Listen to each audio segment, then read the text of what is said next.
अरे नमस्कार नमस्कार नमस्कार या या या बसा बसा बसा नमस्कार ताई माय अक्का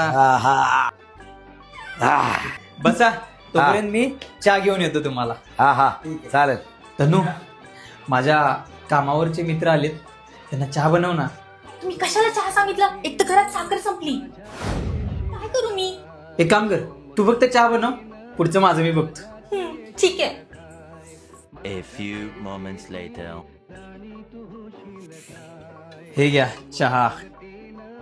थांबा एक अट आहे हा. याच्यामध्ये एक कप असा आहे ज्याच्यामध्ये साखर नाही टाकली. तो कप ज्याला येईल त्यानं आत्ता आम्हाला पार्टी द्यायची. अरे पोतभर साखर भरून टाकली का याच्यात? एवढा गोड? गोणीभर साखर टाकली की काय? मेलभर साखर टाकली याच्यात. किती गोड आहे चहा? अख्खा साखरेचा कारखाना टाकला की काय?